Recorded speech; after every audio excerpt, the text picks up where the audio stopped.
Assalamualaikum warahmatullahi wabarakatuh. Bismillahirrahmanirrahim.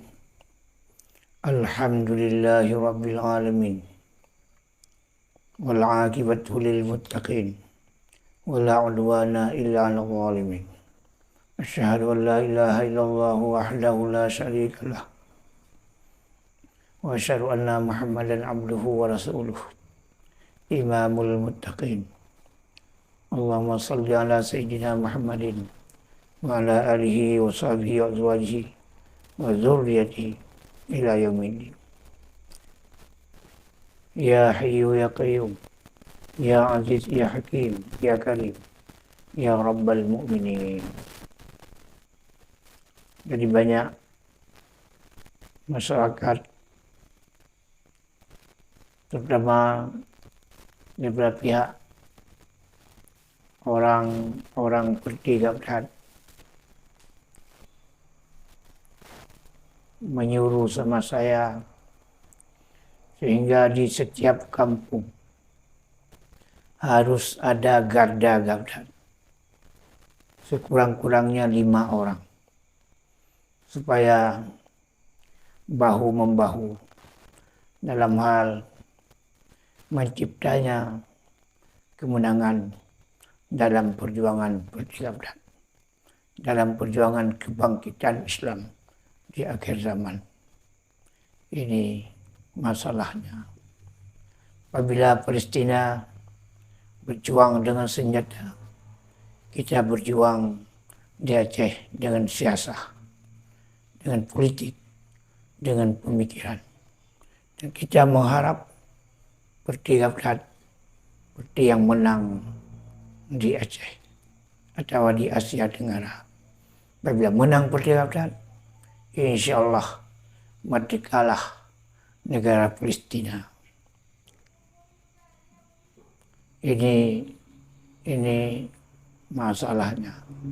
Maka wahai sekalian masyarakat Aceh, tolong membantu, tolong masuk dalam garda Gabdan, supaya bahu-membahu kita berjuang untuk keselamatan, untuk kejayaan, untuk kemenangan Islam, terutama di Aceh, 2 di Asia Tenggara, 3 di daerah yang lain.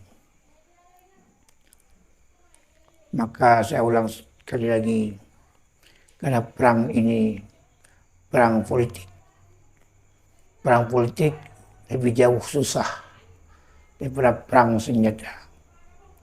Maka apabila sudah ada garda Gabdan, yuk sama-sama kita baiat demi keyakinan, demi terhindar dari sifat munafik. Akhirnya apabila kita sudah yakin dan ikhlas, kemenangan ada di depan mata kita.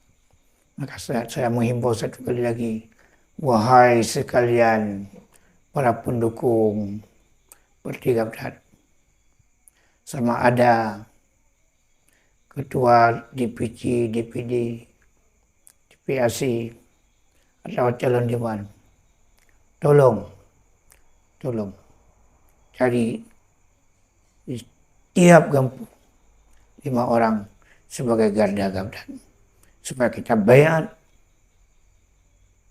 semoga yakin kepada kemenangan Islam. Ini masalah. Yang kedua, ada juga orang bertanya, kapan aman? Kapan menang perjuangan di Palestina? Ini masalah. Kalau kita lihat, kita orang itu, banyak negara Islam yang telah membantu Palestina.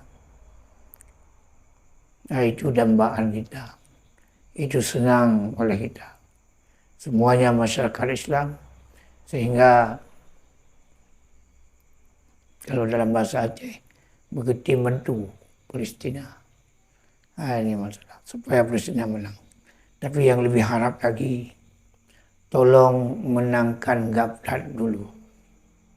Tolong menangkan Gabdan dulu.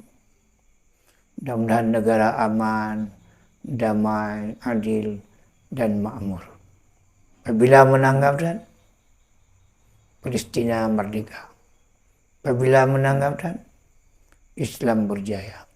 Apabila menanggapkan Aceh berbahagia, mulia, dan sentosa. Apabila menanggapkan, maka insya Allah terbayarlah utang-utang di Indonesia Raya. Ini masalah. Jangan bilang tidak mungkin. Hanya Allah yang menciptakan seluruh jagat raya. Wabillahi taufiq wal hidayah. Assalamualaikum warahmatullahi wabarakatuh.